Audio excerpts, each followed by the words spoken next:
everyone. Welcome to the second session of NetCompute workshop. Our first speaker today is Jan Root. I'm sorry for my poor German pronunciation. Jan is a fourth-year PhD student from RWTH Aachen University in Germany, and his research interests center around network measurements and transport protocols. Thank you very much. Thanks for the introduction. Yeah, so this joint work with my colleagues René and Klaus from Aachen and Vedat and Sandra from Control Theory of TU Munich. And it's probably a bit different from the talks you heard earlier on, but I think it's very much in light of our initial keynote today. And it's about moving control into network elements, and especially industrial feedback control. And to get started, what actually do I mean by control? So control processes are quite ubiquitous to us. They're all around us, but we typically don't notice them as being control processes. Control processes that you might know are, for example, in your car. You have a cruise control in there, so when you're on the highway and you want to go in a steady speed, you can simply tap on a button and it goes in a steady speed. So there's a control process involved in this that makes your car accelerate or decelerate. And there are other more fancy control processes in more modern cars that can follow other cars, speed up, and whatever. Another thing that you probably know is autonomous drones. They stay in the air.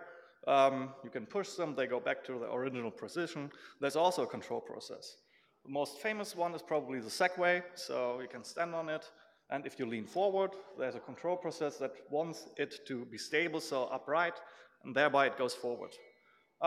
These things are also used in industry. For example, if you manufacture some goods, here's an example of car production. The robots need to interact, for example, with humans, but also with each other, and they need to fit products into the car, and you need control processes for that. Something else, if you want to have two robots that pour a glass of beer, you also need control processes because you don't want to have too much foam and whatever, and you want a nice control of that. And actually, in production today, these control processes, they carry out through many different stages in there. These things typically work like this. You have a physical system, so for example, our two robots pouring in a beer, and you typically sample the physical state of the system with the help of sensors. Then these sensors transmit typically, or in our case via a network, their signals to the controller, which is simply put like a computer that takes these as an input and produces an output with which the system can be put into a different state. So, for example, with our robots, you can move the arm, for example. And you typically also do that via a network. And, well, if you want to do this, this works, but imagine in the future, the factories that people want to build, they should be very flexible. That means they want to produce one good today and maybe another product tomorrow, which means they also need to interchange all of this. So the system changes, the sensors changes, and thereby also the controllers need to change. And this is a quite costly process. Therefore, control research actually suggests to just outsource all that stuff to the cloud, because from us, they know the clouds are scalable, they're elastic, they're nice for this kind of stuff, which is kind of true. However, if you look at how that control actually works, this is maybe not the best idea, because if we put the controller in a cloud, we'll put the public internet in between. And there's only best effort in there. So actually, we'll have a lot of, we'll introduce a lot of delay, which is very bad for control process, as I will be showing you. This delay, you can account for it to a certain degree within your controller design. However, it's something that you want to erase. It might make sense to move control synthesis to the cloud. So for example, if you have a lot of measurements, you can derive new controllers from that. But the actual control, you don't want to have that there. So what we wanted to explore in this paper is basically, is it possible to implement a controller that, for example, these two robots or a Segway, can we implement that in a network element? And further, can we implement this with the data plane language that we know like before? The scope is basically, can we move the control logic back from the cloud to the local network elements, thereby skipping unpredictable latencies. So imagine there's a controller sitting in the cloud. Can we move parts of the processes, for example, to the local switches of the factory again? So thereby we can use the existing network infrastructure within the factory without deploying new hardware. So we can have all the nice cloud properties like orchestration from there and leave the synthesis there, but skip the bad latencies of the internet and reuse the network infrastructure. Well, you might ask, what is a controller physically? So what are we actually moving? To explain this, let me go a step back and tell you how control works a bit on a high level. Basically, you can split the control into two phases, an offline and an online phase. And assume we have this physical system. So we have got a robot with a rod on it. It can rotate. And we want to balance this glass of wine on top of it. What you do is, in an offline phase, you get someone who's good in physics to describe the physical dynamics of that system. And you typically do that by a set of linear differential equations. And because all our systems here are digital, it's typically a set of linear difference equations. And then you get somebody from control theory and apply control theory, which is something like this. So there are different controllers, for example, PID controllers. They have also been used, for example, for TCP congestion control. There are other things like Kalman filters or neural networks, but we'll be focusing on linear quadratic regulators, which is a class of controllers that is known to be optimal for certain problems. And they're already kind of advanced. So people tend to use PID controllers very often because they're even simpler, but we focus on LQR. And the output of many of these controllers is simply a matrix. And with the help of the matrix, what you can do is basically, in an online phase, you simply multiply the current system state, so whatever you sampled with your sensors, with a matrix, and you get an output which you need to apply to the system. And this is the part we actually want to move. So it's basically a matrix multiplication that we want to embed into our network, which does not sound to be too hard, right? And now is the part, if you didn't like control, you may wake up because now the networking part comes in. So in the first shot, we implemented this controller in BPF. If you don't know BPF, that's this Linux in-kernel network, in-kernel virtual machine. So we can deploy it on Linux switches. And that's nice. We also have a Metronome SmartNIC where this runs. And it's basically writing C code. So a matrix multiplication in C isn't really hard. So it can pretty easily be done. The next question we had is, can we do it in P4? And you might have also heard that earlier. P4 and also BPF, they're not really good at math and other things. We already heard they only support integers.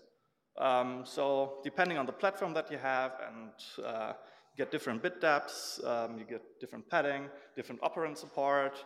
The problem is all the control problems are typically specified over real numbers, so floating points, which is bad because we can't directly use them. So,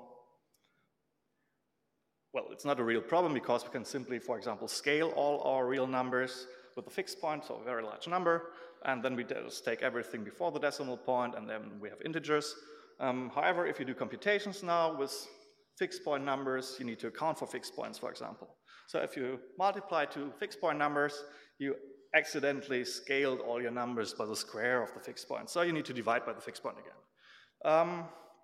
And all this multiplication, they can easily overflow the bit depths of your integers. And as it turns out, if you try to implement this, you will find, well, P4 isn't even specified for negative numbers. So if you want to do divisions on them, which is odd, at least to me. So you need to account for all of this. And in our implementation, what we basically did is we have our controller. It is synthesized, and we basically represent it as something that we store in the tables, just as you would store flow mappings in a table. So it's basically just 4 numbers in the example that we will be using. So you need to implement a 1/4 matrix multiplication, which isn't too hard. So the LQR controller is basically K. So what you need to do is you need to compute minus K transpose times U, and U is your sensor reading, which you get via the network. which doesn't sound too hard. If you implement this in P4, it becomes a bit ugly because, so we assumed all our numbers are 32 bits, and because they can easily overflow, we enlarge them to 64 bits. We do our matrix multiplication. However, because we assume it's fixed points, we need to scale by the fixed point. And well, we can't do divisions on negative numbers, so we need to branch here. And because we can't do divisions on signed numbers, we need to convert them to unsigned numbers, do the division,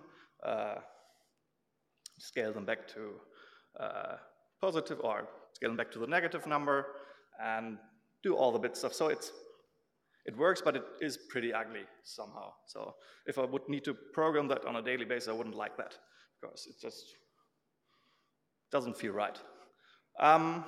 Then we took this implementation and, well, together with basic switching functionality, described it in a P4 switch representation, and we again compiled it to BPF, because we can flexibly implement that on our SmartNICs.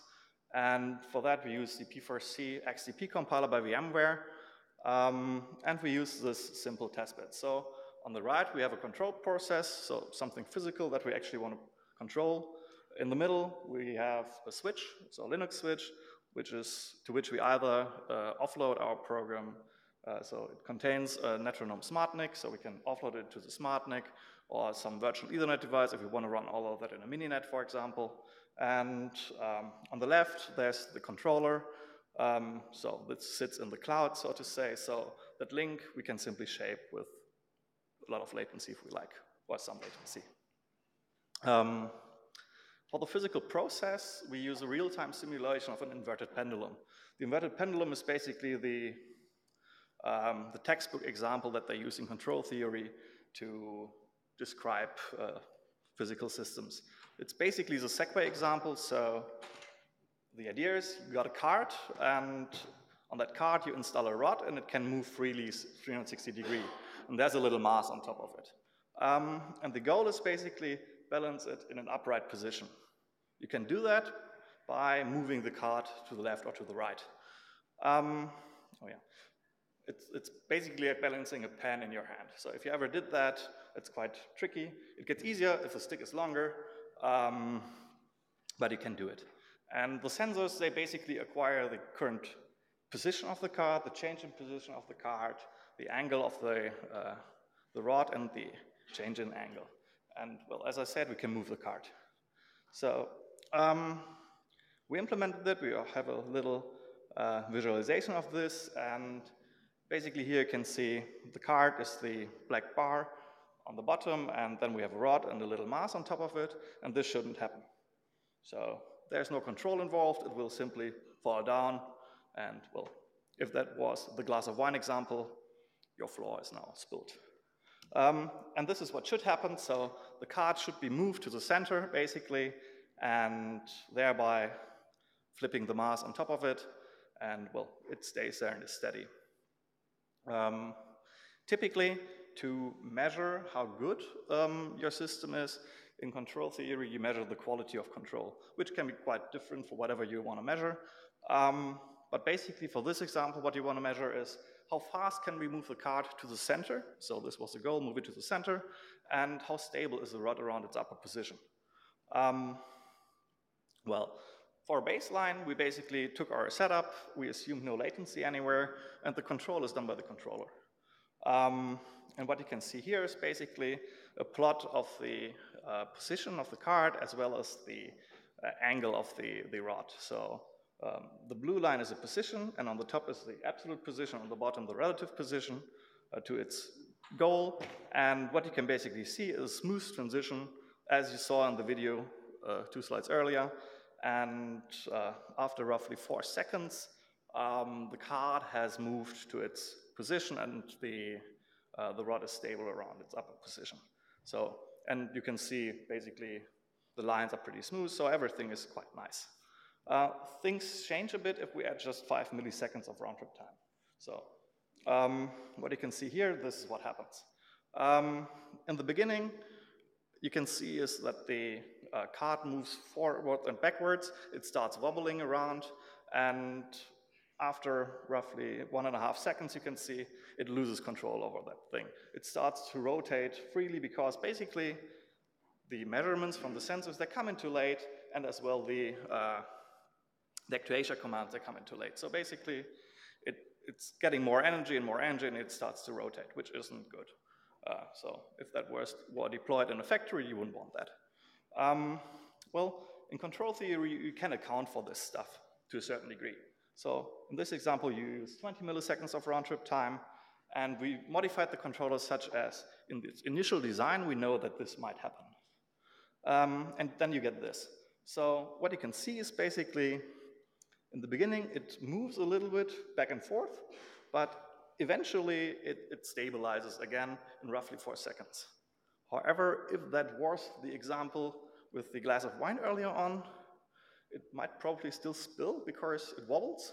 So we further modified it to not do that in the start. However, then we couldn't get it to eventually to stabilize within 4 seconds. So both are not optimal because we can't simply design a controller that gives us the same quality of control as if there were no latency.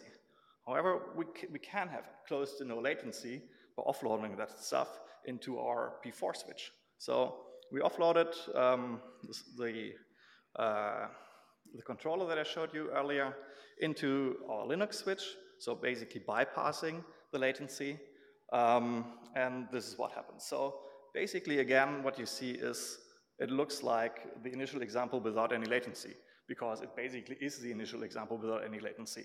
Our implementation of the controller is basically just like the real implementation, so you can't see a real difference. There's no initial wobbling, and it again stabilizes within 4 seconds. Okay, this sounds as if these problems are pretty easily solvable in P4, right? However, there are some cases where all of this breaks. So future challenges are, for example, one would very much desire to change tables from the data path. Because if you would like to account for delay, what you basically do is you bloat all your state spaces and need to save past measurements. So what you would need to do is you would need to save your current computation and put it into a table. This is currently not doable with P4. You could do it with BPF, but also on our SmartNIC, you can't do it. Another thing, network control is actually only, so you can do simple control tasks, as I just showed you, but it actually is pretty good if you want to do collaborative control. So if there are multiple robots involved that need to interact with each other. So to do this, what you also need to do is you need to share past measurement data with your other controllers. So if you implement these controllers in the same switch, it's okay. It basically boils down to the first problem. However, if they're on different physical entities, you need to exchange packets. And I'd argue it is not enough to do that from the control plane. What you actually would want is to generate packets from the data plane. So P4 doesn't really say anything about that. The new portable switching architecture state that it might be possible, but this is problematic. But there are other instances of control that might be more challenging. For example, audio processing is heavily used in industry. One thing that they do is they measure the vibrations, for example, of some machines, and these vibrations, they change once, for example, they wear out and they need to be maintained. However, if you want to do audio processing, for example, in a network element, it needs to be done over many packets because the data is just too large, which could also be very challenging.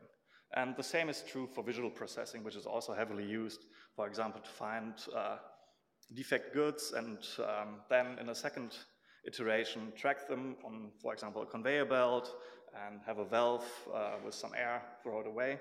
And they have many packets, and you need to basically store this information in between. And this computer vision algorithms in itself, they might also become very heavy.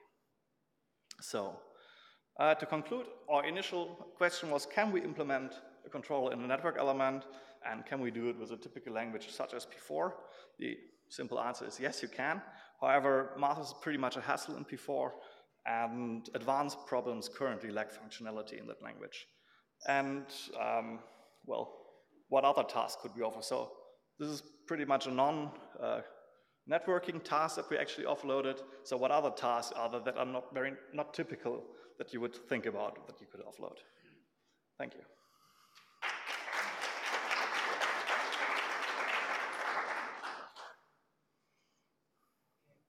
Thank you, Jan. Do we have any questions?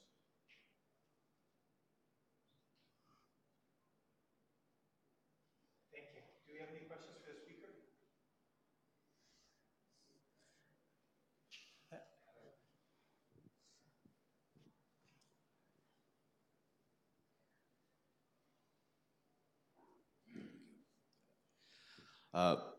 Much of this work, as I understand, was motivated by the big and unpredictable latency and maybe unreliable delivery of the network between the controller and the controllable device.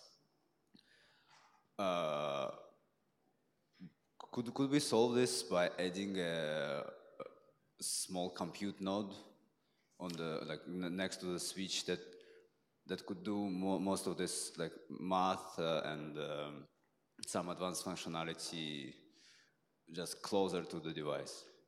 Definitely. So it might depend on the actual task. So if you add another computer there, you need to make sure that the packets get off the wire quite fast and that you don't introduce delay from things like interrupt coalescing or something like this. It depends on your actual system. So depends how much is the sampling frequency, for example, of your sensors. Can a regular PC sustain that? But definitely, I think you could add a PC that does that. But yeah. Thank you. Are there any other questions? Okay, then let's thank the speaker again.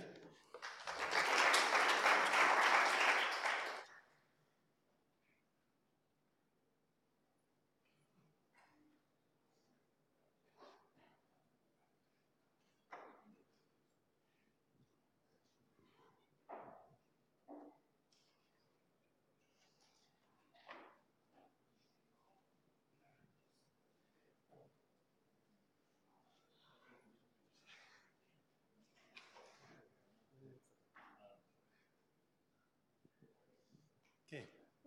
Our next speaker today is Davide Sanvito, who is getting his PhD at Politecnico Milano. He works in the ANT group at Politecnico Milano, and his research interests are in software-defined networking with a focus on stateful data planes and traffic engineering. He spent his last 6 months as an intern at NEC Laboratories Europe in Germany.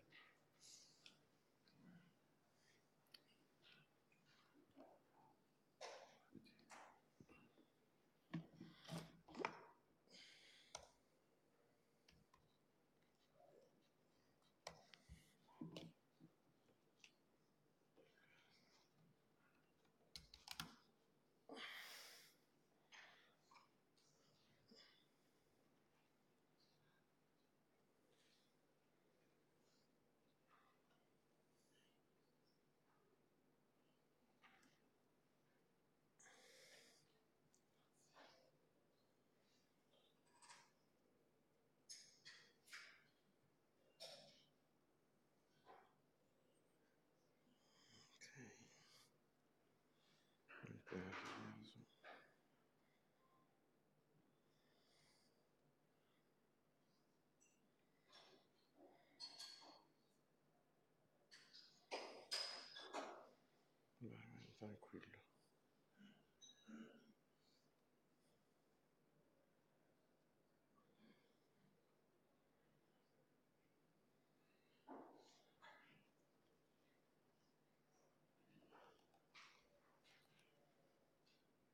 Does it work?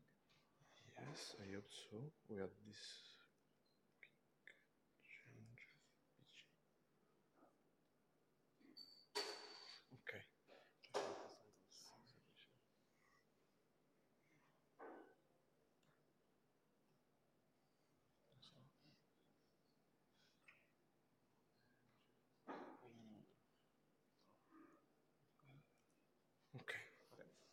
Sorry for the delay. Okay, so artificial intelligence is nowadays a very hot topic. In particular, deep neural networks are obtaining outstanding results in many topics. A neural network is a machine learning tool inspired by the human brain. Sorry. And the neural network is made of is a sequence of interconnected layers of neurons. Neuron is the basic unit. A neuron receives in input the different signals from other neurons. These signals are called the activation of the neurons. Then it applies an ordinal function to produce an output which is received by other neurons. The hyperparameters of the networks are the number of layers, the number of neurons per each layer, and the type of layer. For example, fully connected layers are made of neurons, which receives as input the output of all the neurons of the previous layer. A multilayer perceptron is a neural network all made of fully connected layers. There are other types of neural networks, such as convolutional neural networks, which introduces other types of layer, for example, pooling layer, convolutional layer, or normalization layer. In order to be able to use a neural network, we need to train it. So we need to use our data to understand which are the proper parameters of the interconnections in order to perform the task, for example, a classification task. This process is computationally heavy, and it's usually performed offline. Once the network has been trained, the second phase is the so-called inference. In this case, we are given as input a new data, and we want to obtain a prediction as output. This phase is much lighter, computationally speaking, and it's usually performed online. In some applications, we can have some constraints on the latency of this process. Since these processes are very computationally heavy, the community has introduced AI accelerators, which are devices used to speed up the execution of the neural network. The first category is the general purpose GPU. These devices are able to perform parallel computation on a large amount of data, and they are particularly efficient when operating on big batches of data. In order to be able to use the accelerator, the data has to be moved from the CPU to the GPU, and this can introduce an overhead in the final latency. For this reason, those devices are usually best suited for the training phase. But in case of neural network inference with latency-sensitive services, usually the inference is performed on the CPU. Another category of accelerator is made of custom ASIC, which are dedicated to the neural network inference, like the TPU developed by Google. Also in this case, depending on a particular architecture of the network, the data transfer to the accelerator can introduce this movement can constitute a big amount of the processing time. In this paper, we are exploring a third possibility, which is the use of programmable network devices. Those devices, such as smart NIC or network switches, nowadays can do much more than pure forwarding. They are able, for example, to execute logical and arithmetical operation on the data, which is read from the packet or from the local memory of the devices. If we consider an end-to-end system where the inference requests are received from a front-end server but processed by a back-end server, these devices sit in a privileged position to perform processing on the data while it travels in the network. The main contribution of our work is to profiling the execution of the neural network inference on a CPU and to analyze which are the characteristics of the processing computed by the different types of layer. We also analyzed which are the options to split the execution on different executors. And finally, we understand under which condition we can use network devices to perform part of the computation of the neural network inference. In our work, we focused on convolutional neural network, even if those kind of networks represents the smallest portion of workload. the final part of a convolutional neural network is made of fully connected layers. So by profiling convolutional neural networks, we are also able to understand the characteristics of multilayer perceptron. In particular, in our work, we focused on AlexNet, which is a convolutional neural network used for image classification. We can see that there are different types of layers, like convolutional, pooling layers, and normalization, but the final part of the network is made of 3 fully connected layers. The first analysis we performed is a static analysis, so just by observing the architecture of the network without running the inference. We computed which is the output size of each layer. We can see that in the first part of the network, the output size is comparable to the input size of the images, while the second part, the one of the fully connected layer, has an output size which is much smaller than the first part. We can also observe that some layers, like the convolutional one, increase the data compared to the input size, while some other, like the pooling layers, reduce the dimension of the data.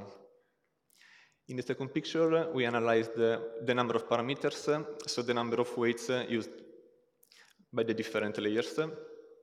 We can see opposite trend here, because in the first part, the number of parameters is much lower compared to the second part.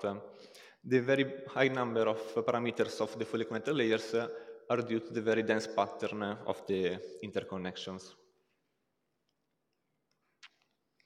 The second analysis we performed is the runtime analysis. So we consider a dual socket NUA machine with 2 Intel CPUs.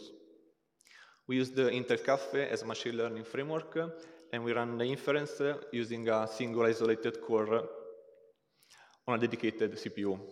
We measured the total and the per layer inference latency, and at the same time, we collected hardware counters using a Linux perf tool. These counters were collected every 10 milliseconds.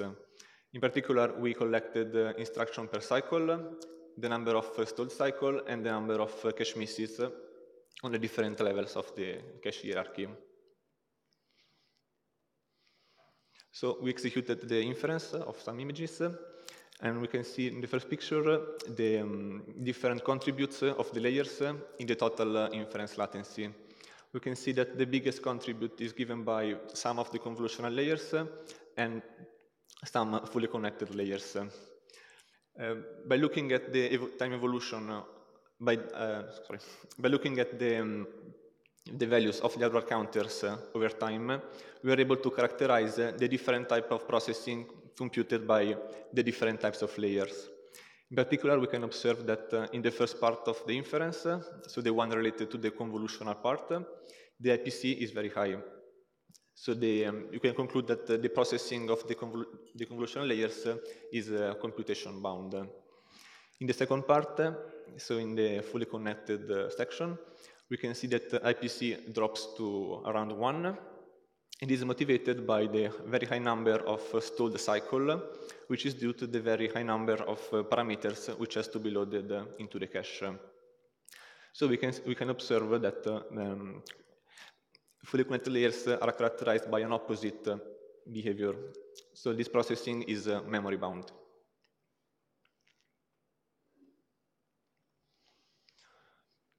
So if we were able to move the execution of the fully connected layers to another executor, we might be able, on one hand, to reduce the inference latency, and on the other hand, to free some resources of the CPU, which can be used for a kind of processing which is better suited for a CPU. We try then to evaluate which is the impact of a splitted execution of a neural network. We consider the two scenarios. We run 2 instances of Intel Cafe, each one executing a portion of the neural network. And in the first scenario, we move the intermediate data using the QPI connection, while in the second scenario, we force the intermediate data to be sent over a TCP connection over a loopback cable, because we wanted to assess which is the impact also on the communication of this data over the network.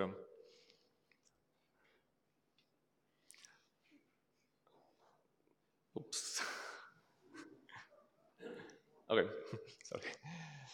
Okay, so in the picture, we analyzed which is the increase of the inference latency compared to the non-splitted execution, and we tested this increase for different splitting points of the network. In the white bars, we can see that the increase in latency can reach up to 8%.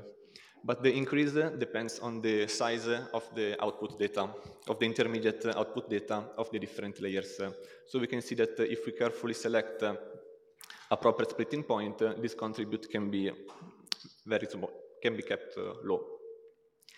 On the other hand, we can see that in the second test, so the one where the data is transmitted over the network, the increase is much bigger, between 3% up to 12%.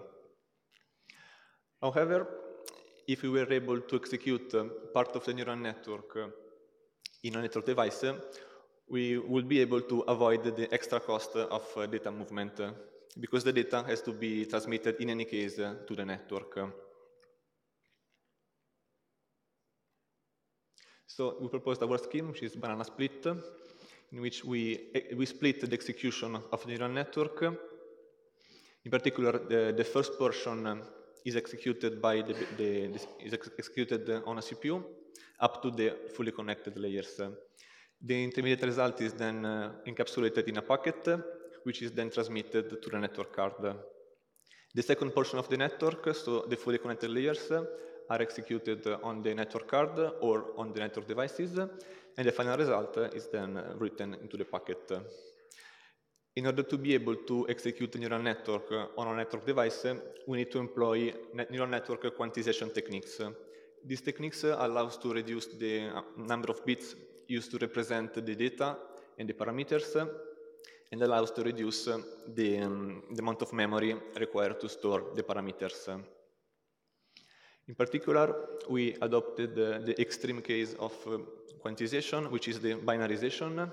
In this case, the activation and the parameters request just 1 bit, and recent research have shown that it's possible to highly reduce the memory by keeping a limited drop in the accuracy of the classification.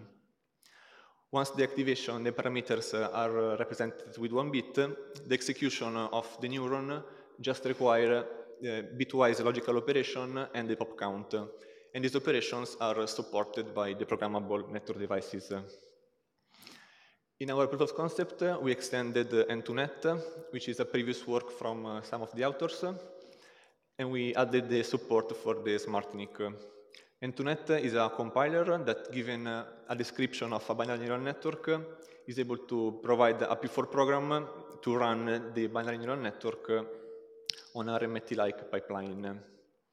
In our extension, we replaced the pop count implementation with the one provided by the SmartNIC.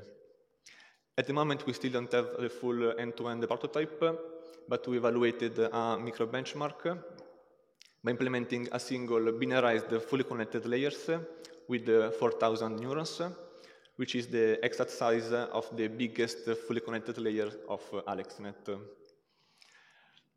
This layer binarized as activation and output around 500 bytes, which fit the network packet. So we are able to read the input of a neural network and of the layer, and to write the output in the packet using P4. And the parameters of the layers are pre-configured in the memory of the SmartNIC. Under this configuration, the execution of the single layer takes 1 millisecond. So in conclusion, we analyzed the suitability of the programmable network devices at their current state to be used as a coprocessor for neural network inference. Our scheme split the execution just before the fully connected layer. In this way, we are able to take advantage of the processing of all the components of our system. By offloading the computation of fully connected layers to another executor, we can free the CPU for a kind of processing which is more compute intensive. And since the contribute of multi-layer perceptron in a data center is very high. By freeing this workload, we are able to increase the overall efficiency of the infrastructure. This work is still in a preliminary stage. There are some open points. The accuracy of the final system depends on the accuracy of the quantization techniques, which is still an open research problem. And the second point is that since we are moving parameters into the network devices, we need to share this memory with the conventional network functions. However, if the memory becomes scarce, we can think about allowing multiple splitting points into the neural network, and so we can distribute execution on multiple devices on path. Thanks.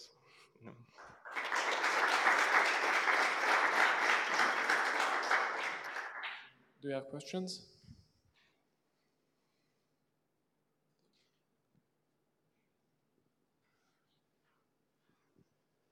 Thanks.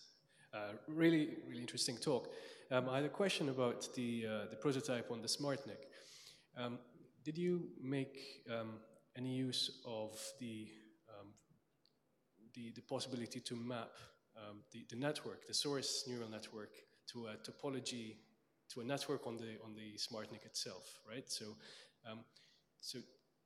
I was wondering if there is any optimization that you've exploited in carrying this out.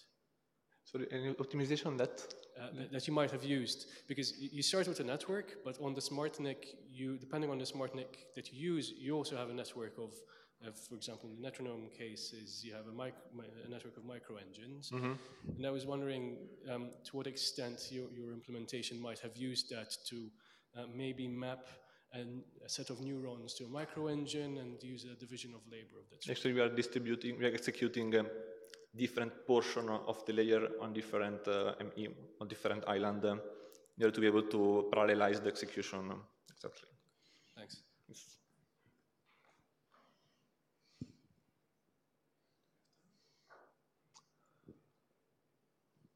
Thank you for your talk. My question is, why do you just split the neural network to two parts, to two portions? Do we need any further split in a more fine granularity manner? Yes, it's possible to use the different many splitting points. For example, if the memory of the network devices becomes a concern because we need to share the memory with standard network functions, it's possible to think about allowing multiple splitting points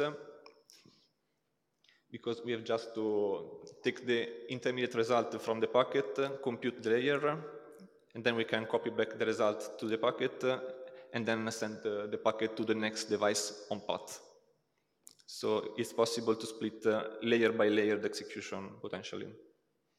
But we cannot split the layer in the middle. We have to provide the intermediate result, which is the proper size for the next layer. So, I mean, the minimum granularity is the layer in our case. In that case, we should also consider the principles to assign different layers to different devices, right? Mm-hmm. So what's the important principles? What's important, sorry? To assign different layers to devices. It depends on the available... How to assign? It depends on the available memory and also on the path the packet has to travel, to go to the destination. I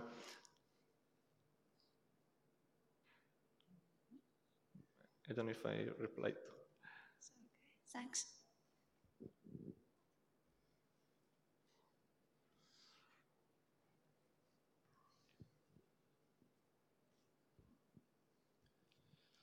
Thank you for the talk. As I understood, in order to feed these fully connected layers into NIC, into this smart NICs, you use some quantization techniques to reduce the memory footprint. Is this right? Exactly, yes. I wonder if you try to apply the same techniques but keep the layer on the CPU, whether it would shift the bottleneck from... Yes, actually, we tried. We have a slide.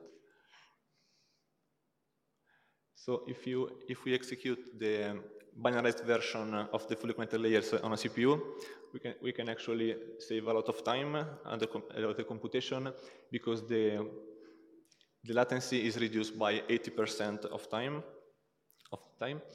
But still, since the workload quota of multi-layer perceptron in a data center is more than 60%, if you are able also to offload this small portion, we are saving a lot of resources.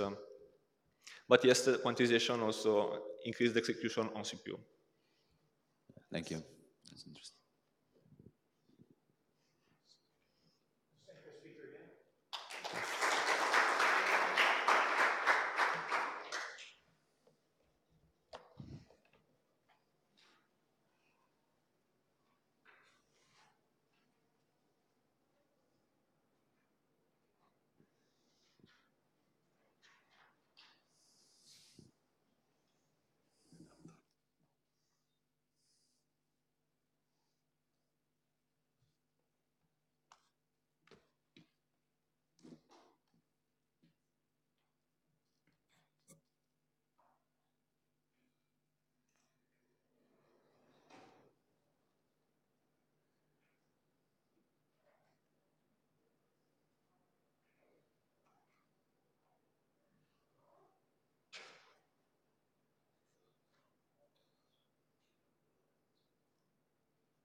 Change the resolution.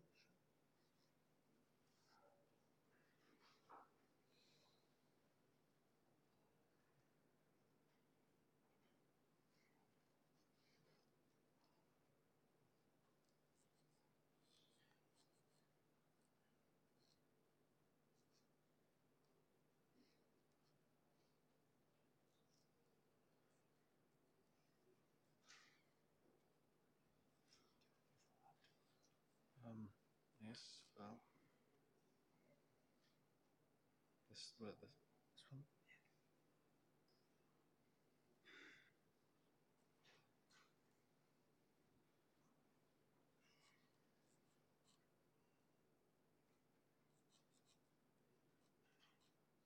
It should be working this mode.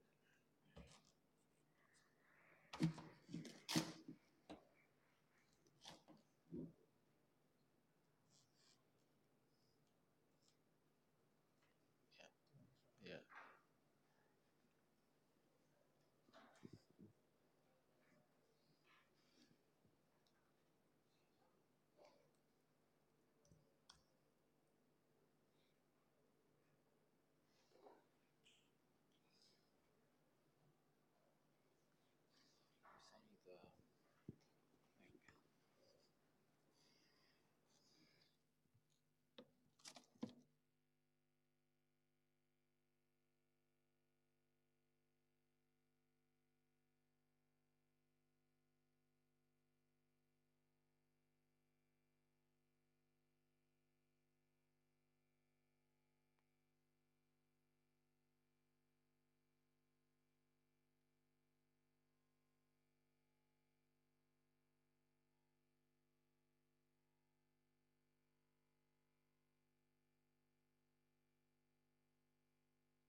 Our next speaker is Theo Jepsen from the University of Lugano, where he has an incredibly handsome and intelligent advisor.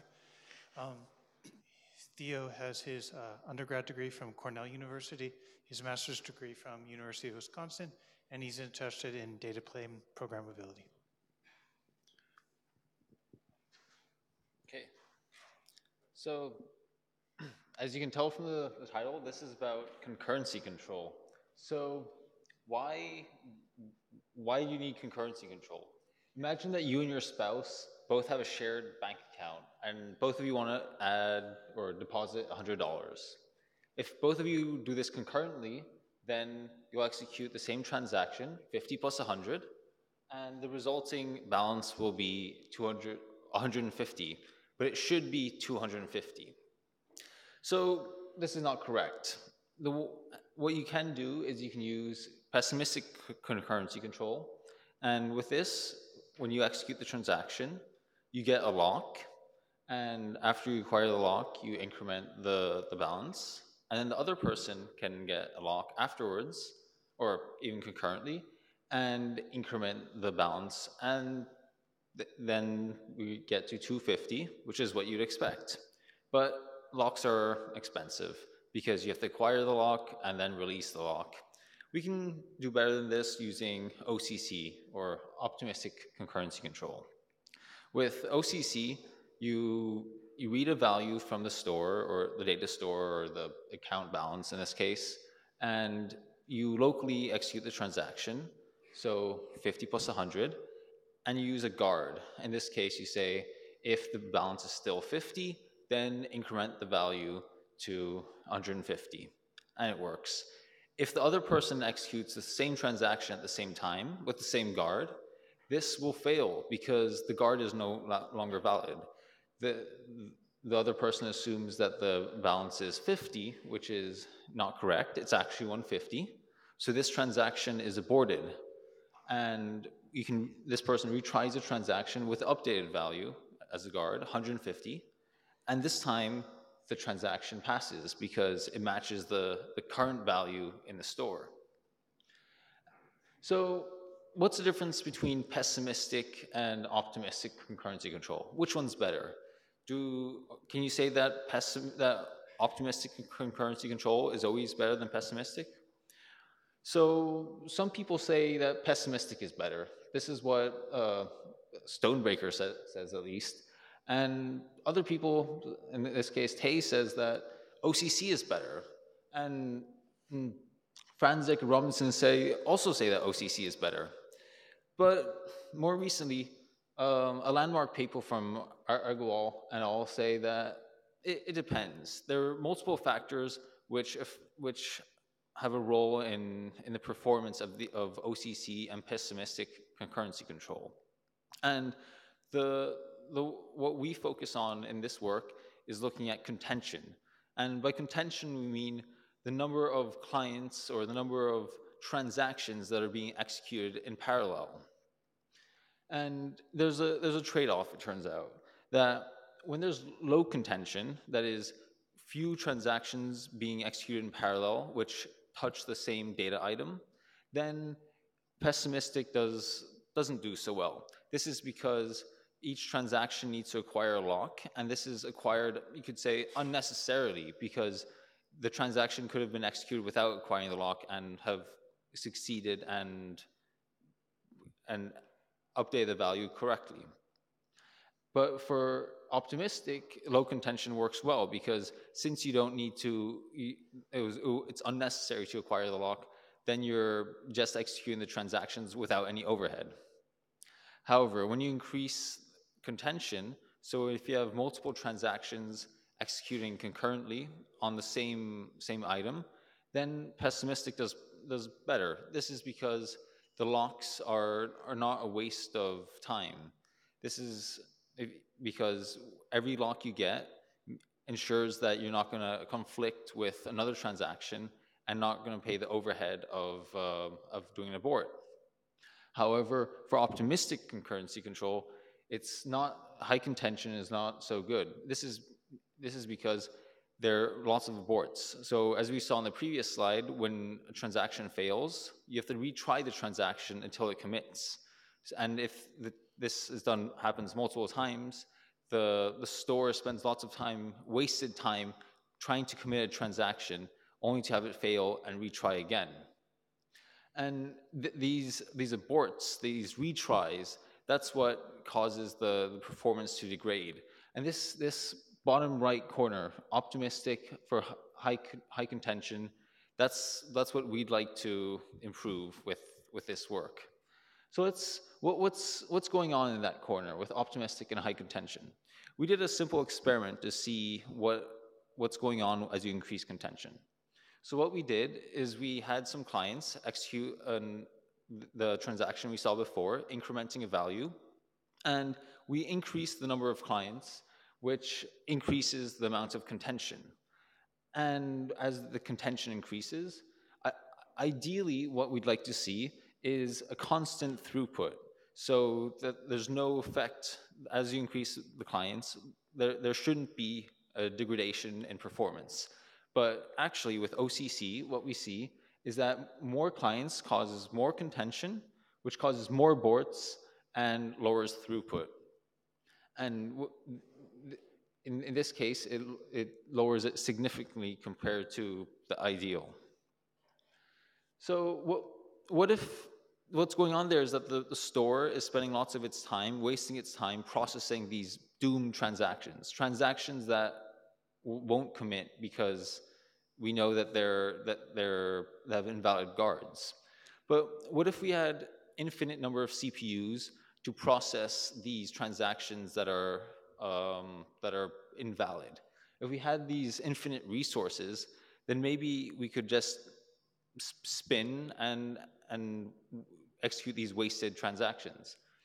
And since hardware can execute these transactions very quickly, maybe that would be some way of doing it. And since there's hardware now that's sitting in the network, programmable switches, maybe we can use that to offload these transaction processing. And maybe it can be done in a speculative way. So that's how we came up with NOC, Network Optimistic Concurrency Control. With NOC, we offload the transaction verification processing to the switch. These are network switches that are sitting in between different devices in the network, between clients and the data store. And what NOC does is it allows for high parallelism for high contention workloads. This is done by, instead of executing the transaction verification at the store where the data is stored, we execute this verification in the switch, in the network. And this, in turn, reduces the server load for the workload. At least it reduces the load at the end host. And we found that it increases the performance for end-to-end performance for workloads like TPCC, which is a OLTP benchmark. So how does NOC work? First, let's look at the system model. So we assume that there are multiple clients, and each client has a local cache. And the clients read from the store. They update their local cache with values they get from the store. And then using these values, they can execute the transactions locally and then submit them to the store. And this is done using, as I mentioned before, a guard and what we call a comparison, where the client compares the value that's in the cache, its local cache, to the value that's stored at the store. And if that value is the same, then it's up to date with the store, so the transaction should commit. So it can send a compare along with a write.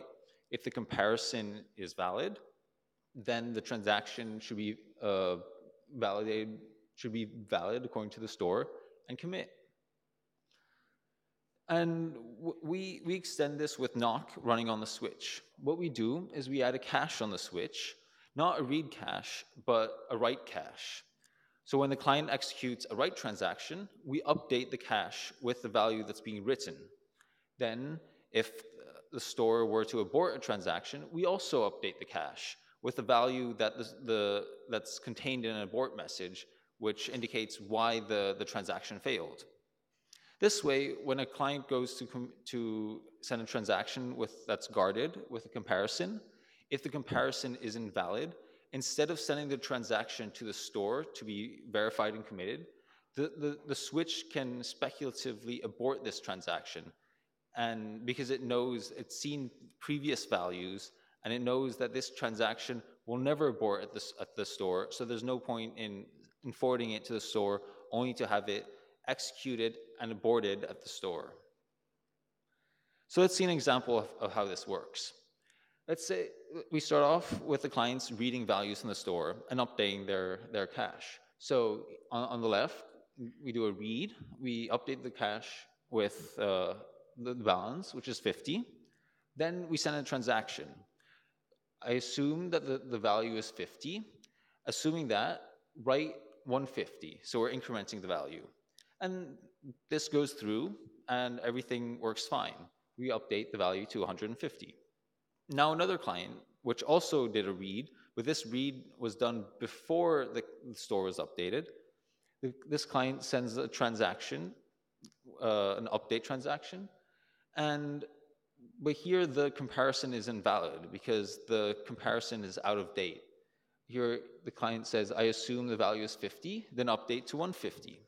The store, as you can see, the switch sees that the comparison is 50. It compares it to its local cache. They don't match. So the switch, instead of forwarding the transaction to the store, it does a speculative abort. It knows that this transaction will never commit at the store and just responds immediately to the client.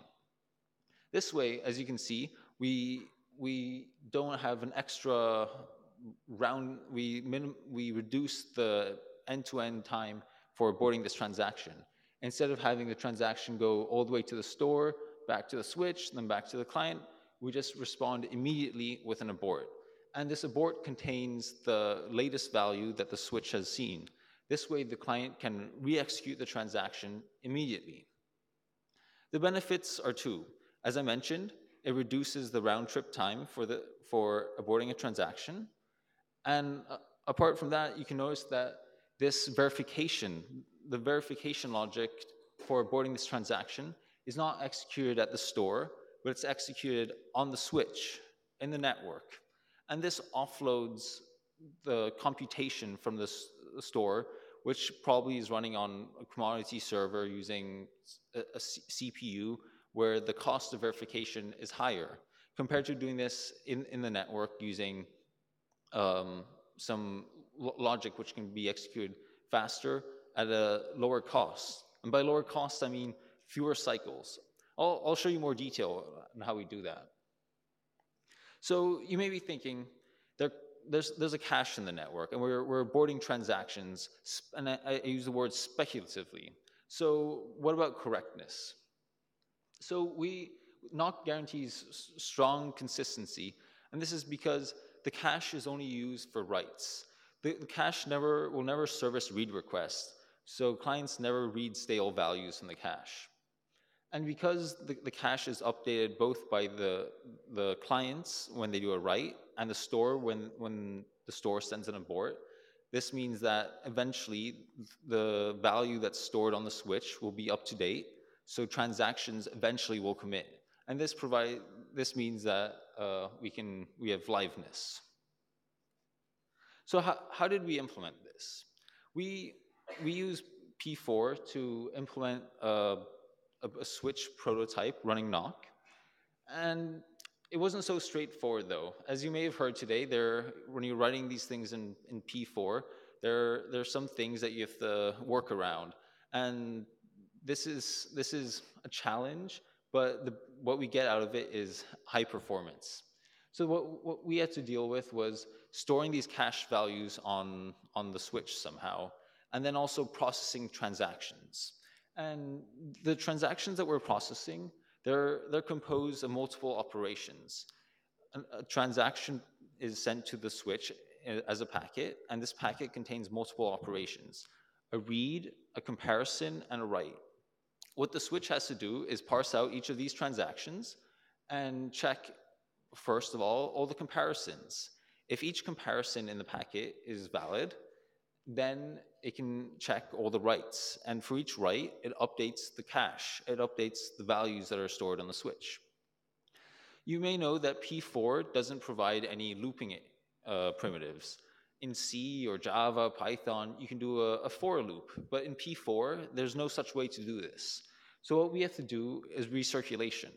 We recirculate the packet through the pipeline, and on each recirculation, we process one of the operations in the packet. Since a packet can contain a variable number of operations, we have to do a variable number of iterations through these, or variable number of recirculations. Loop unrolling is not an option since we don't know how many operations the packet may contain. And then, as I mentioned, another challenge is storing the values on the switch. Because the values are 128 bits, we can't store the entire value within a single register. So what we have to do is we have to split the single value into multiple registers. We shard the value across, in this example here, 4 registers. So the first register contains the first 32 bits, the next 32 bits, and so on. So we store the values on the switch and not version numbers, and we do this because clients don't know what the version numbers are when they submit transactions. The switch doesn't know them either. So we use the exact values instead of version numbers. So after we implemented this, we wondered, how does it perform? So we did some micro benchmarks as well as evaluating it on some benchmarks like TPCC. Let's start off with the micro benchmarks. So what we did is we set up a client and a store, and in the middle we had a barefoot to Fino switch running our P4 program. And the micro benchmark in this case was, as we saw before, incrementing a value. One or more clients are trying to increment the same counter that's stored on the store.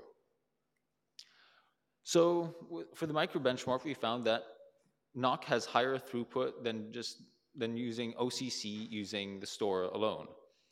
And as the number of clients increases, the contention increases. And as we saw before, the throughput for OCC degrades. However, for NOC, the performance remains higher. And it does degrade a little bit, but as we can see, it plateaus a lot higher than OCC does. And then looking at latency, what we see is the latency for NOC, it increases very slowly, whereas for, and it looks like it's almost linear, but for OCC, it just increases. The more clients you have, the more contention, and the store has to process all of these transactions and just can't keep up. So where's this performance benefit? Where's it coming from? Here, what we plot is the number of clients versus the aborts per transactions from the store. So this is the number of, essentially the number of retries or the number of transactions that are the number of retries a transaction has to go through before it's committed on the store.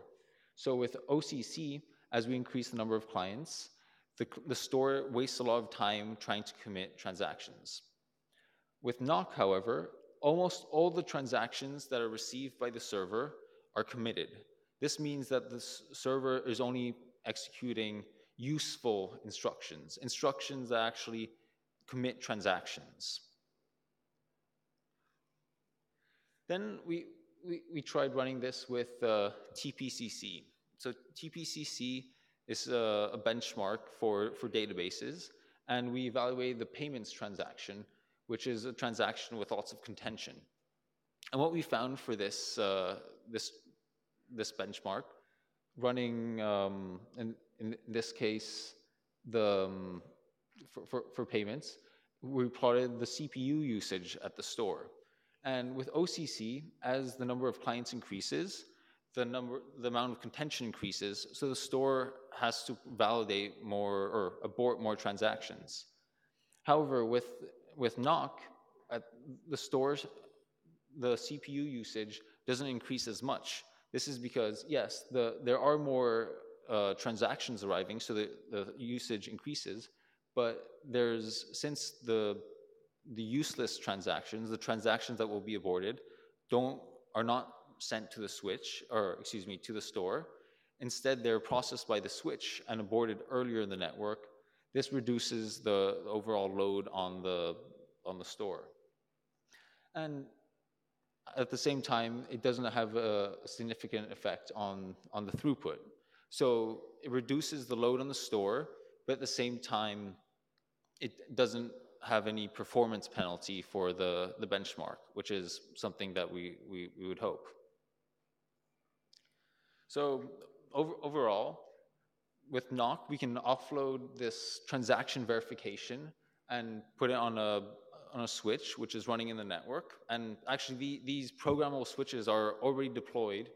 They're in last year. There were some announcements about these being deployed in data centers. I think AT&T is running these switches in their network. So these are real devices that are already being used. And with NOC, we can reduce, using these devices, we can reduce the throughput for these workloads that have high contention. And because we're using OCC, it doesn't have any negative impact on low contention workloads either, as we saw that OCC works very well for low contention workloads. And not only does it increase throughput, but NOC also reduces the load on the server by offloading it to these switches. So I'll take any questions, and thank you for your attention.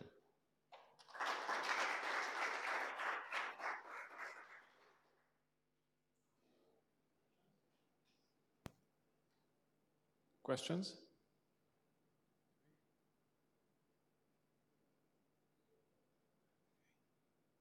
Actually, I have a question if there's nobody to ask.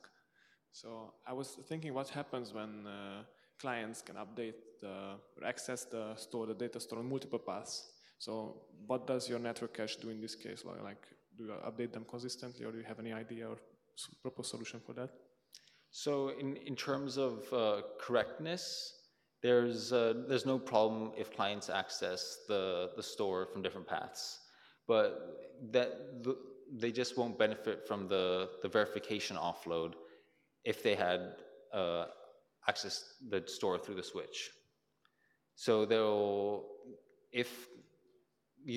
for example, you may think that the state of the cache on the switch will be out of sync with the store, but as you saw, if the store aborts a transaction, so let's say that the switch is out of sync, and the switch allows a transaction to go through, that transaction will be aborted, and the abort message will contain the up-to-date value. So the switch will resync with the store and eventually allow transactions through. Okay, let's thank the speaker.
Okay, our last speaker of the session is Thomas Kohler.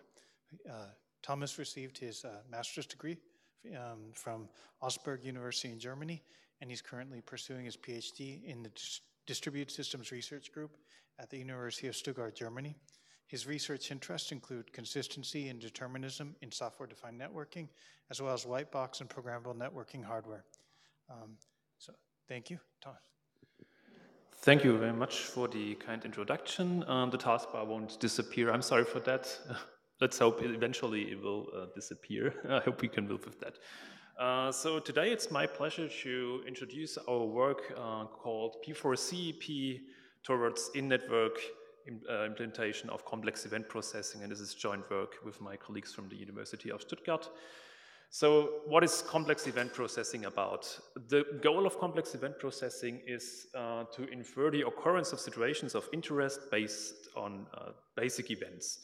In this example you see here, there are networked temperature and smoke detectors, and they send basic events, that is the temperature and whether smoke is detected or not, to a CEP operator, and based on these basic events, the operator would detect fire and would send it to an extinguisher system, for example. The way that CEP is implemented these days is that these operators are implemented in software on off-path hardware, following the middle box model, and through this XC2 processing, there is additional latency because that hop to the external C operator causes latency, obviously, and through the software processing, we also have limited throughput. Now, this basic example does not seem to be most latency critical, but typically real-world CEP applications are, if you think of inferring leading market signals based on stock quotes, for example, or high-frequency trading, or network control, where you want to react on detected intrusions or network failures. Furthermore, you note that the sources and sinks of these events are inherently distributed, and typically also to increase throughput, the COP operators are distributed in a graph of operators. Now, what we propose is to implement CEP within programmable or reconfigurable data plane hardware, and through this in-situ processing, there is no additional round-trip times involved, and this decreases latency significantly. And through the processing in hardware, we are also gaining higher throughput. And the benefit of using a uniform data plane programming language for that is that portability is much increased. So our contributions are as follows. We present concepts for the in-network implementation of complex event processing, and in particular, we present a rule specification language as well as a compiler that takes this rule specification language, the rules that are specified in this language, and compiles it to P4 code. Then we're going to present our proof of concept implementation of this P4CEP compiler, which has targets the programmable NICs. So these are the metronome network framework, the network flow processor framework, and a software switch, BMV2. And this is open source, so you can have a look at it. Furthermore, we discuss our experience and encountered limitations in stateful packet processing using data plane programming. And we show our evaluation on a programmable NIC and conclude with a roadmap towards the distribution of in-network CEP. So let's come back to CEP for a minute. As said, the main goal of CEP is to infer the occurrence of situations of interest, and in doing so, a CEP operator processes streams of incoming events and detects a complex event. And to specify these complex events, an event specification language is used that specifies conditions or expressions for when complex events are to be detected.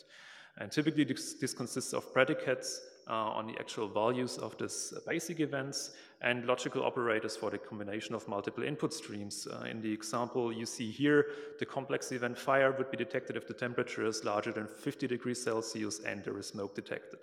And you note that in order for this to work, the CEP operator has to store the last seen basic events. However, it is much more interesting to be able to reason over a history of past events.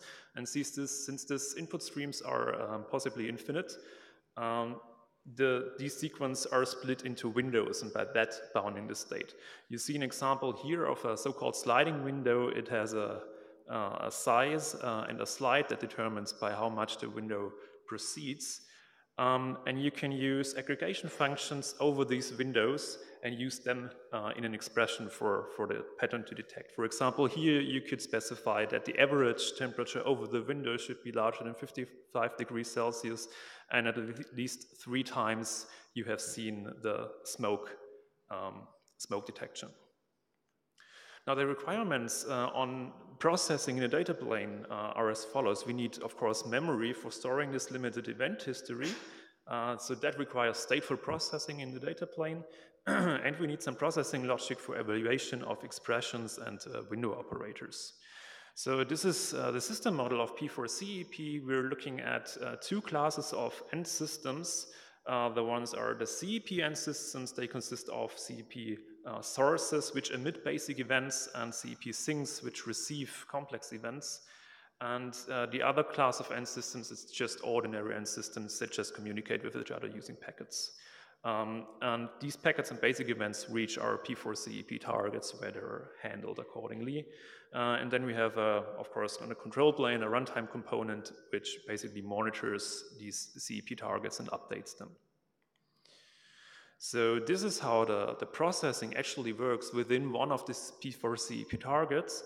First of all, the ingress traffic is classified, and it's classified, as said, into ordinary packets or basic events or complex events. And to discriminate ordinary packets from basic events, we use P4's very flexible parser. If packets coming that are not basic events or that are complex events that are just to be forwarded, we apply a so-called co-network function block, which just does forwarding and all other non-CEP related network functions. If the packet is to be handled by the CEP engine, in case it is a basic event, we do process it in sequential manner in 2 steps. First of all the window operations are executed. That means that the current value of the basic event is stored in the window, and these aggregation functions are evaluated.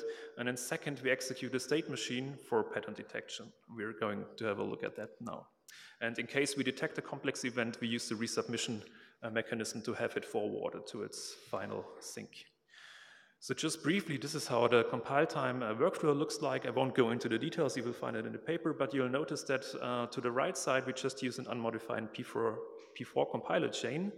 And on the left side, you see that we give the event header definition and the rules and patterns to detect to our P4CEP compiler, which then creates P4 code.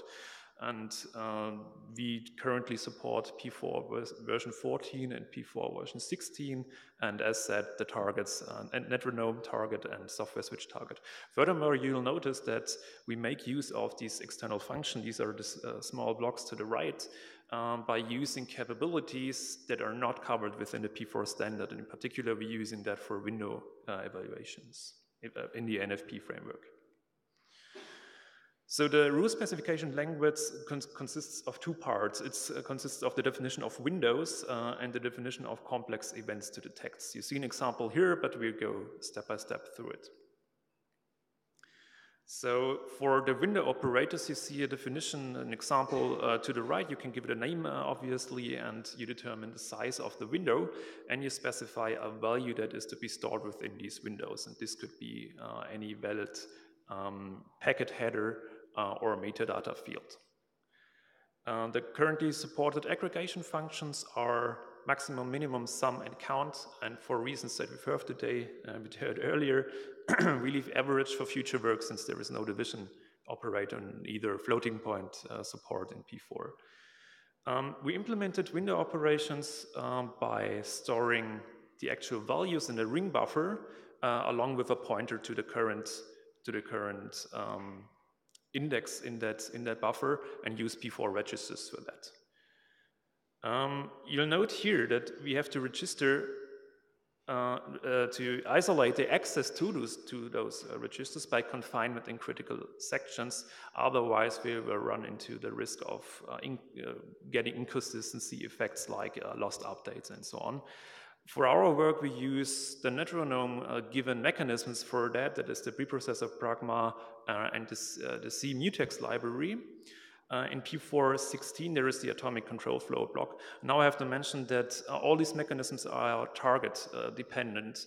So it's easier for this programmable smart NICs. It's harder for data plane switches. However, Sivaraman and al. Show that in fact there are hardware designs that offer these packet transactions, so hardware designs for actual data center switches. Now, after storing the current value in this ring buffer, we evaluate the aggregation functions. We do that by unrolling iteration over the window manually or explicitly, since there is no loop construct in P4.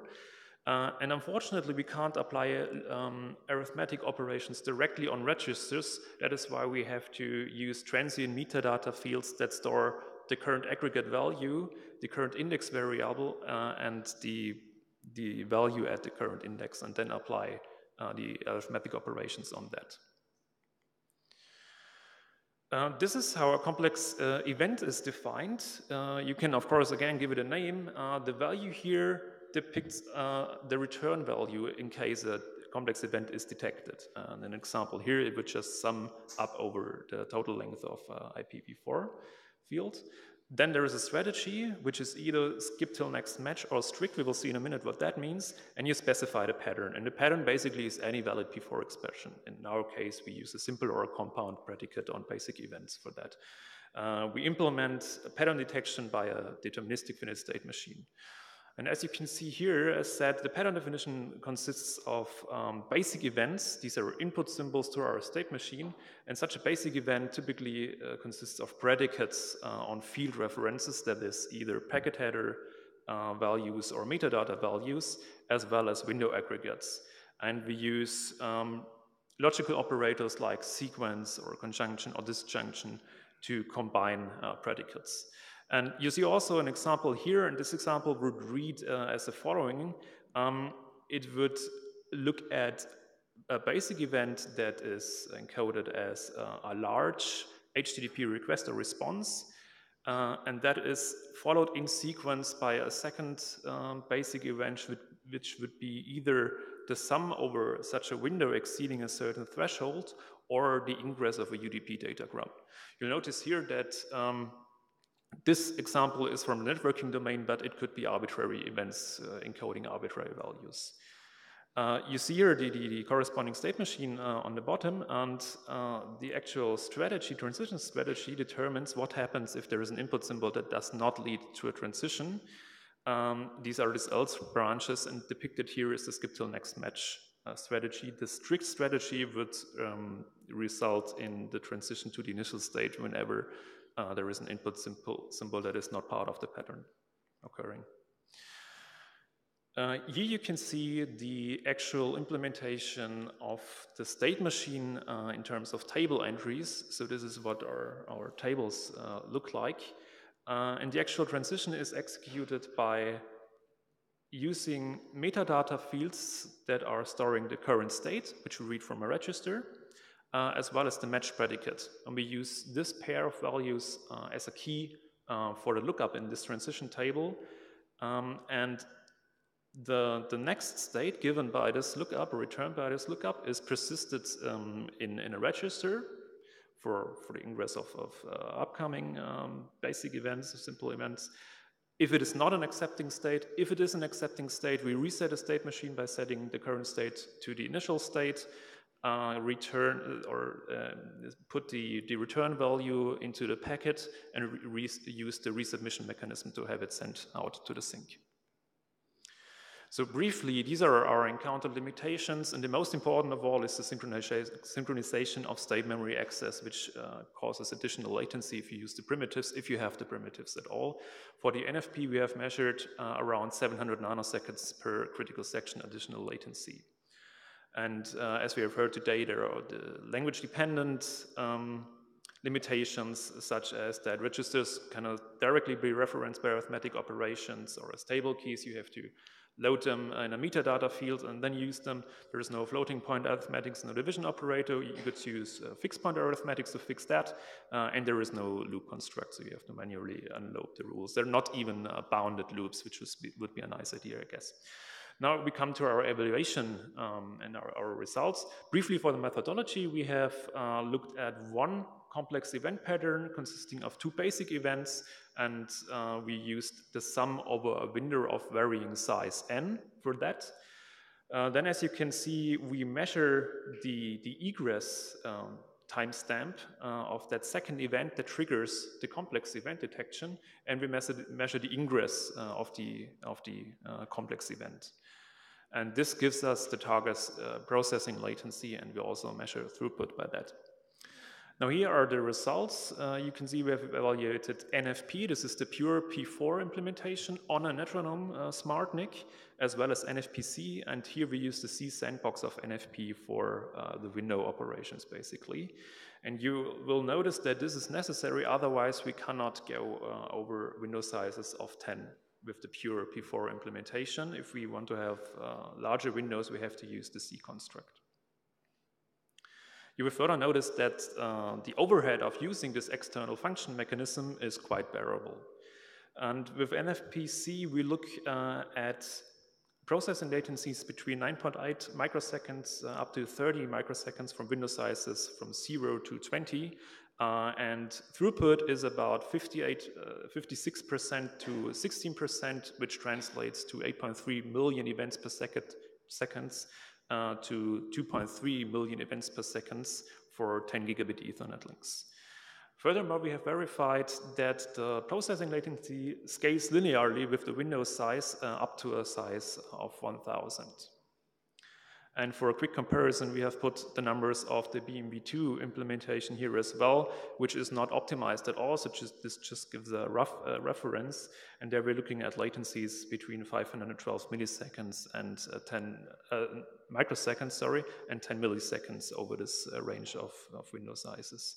We have, however, measured the processing latency of a standard off-the-shelf software-based CEP system, Apache Flink, and there we're looking at around 200 microseconds of processing latency, but this is just for processing. This does not include the network delay, which we get because it's a remote box. Right?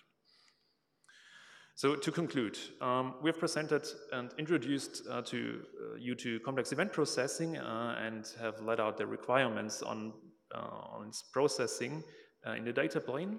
We have presented our network, our work on in-network implementation of complex event processing called P4CEP. We have also discussed and encountered limitations of data plane programming for stateful packet processing, and we have shown P4CEP's practicability on a programmable NIC target, yielding microsecond and million messages per second scales. Now for future work, we would like to look into the distribution of in-network CEP. And one thing we look at is where we can place these operators. We not only can place them in switches or at the programmable NICs in the endhost, but we can also place them back again in software, where we can either target kernel processing, like with eBPFs, or using DPDK for user space processing. And the benefit here is that expressiveness is much broader. So we have a much more generic sense of processing here. However, this would need mechanisms and concepts for the replication and partitioning of events. And a second work we are looking into is to filter out unnecessary events in the network. Thank you very much for your attention, and I'm happy to take questions.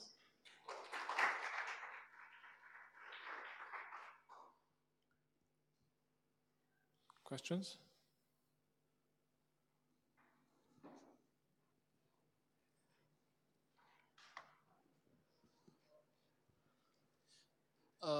I'm curious about the implementation of the state machine. You presented it as a single table. How do you traverse the state machine if it's in one table? And if you, so yes, it is within one table, and we just use the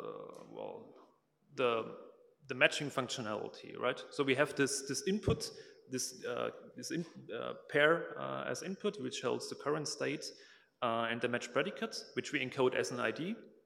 And then we just apply this as a key for the lookup in the table and get a pair back, which consists of the next state or whether this is an accepting state or not. But to transition from one state to the next, yes. How do you need multiple tables? The transition itself depends on two things. Well, if it is an accepting state, we just handle the detection of the complex event, right? And then if it's not, we just persist the next state in a register and wait for the next basic event to enter the switch, and which would then be handled according to the updated state.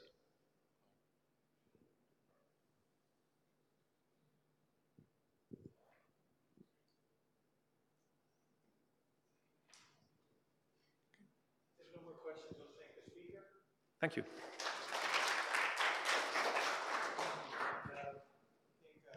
That's the end of the NetCompute portion of the workshop. In the afternoon, there'll be the kernel bypass section of the workshop. Hope you all can attend.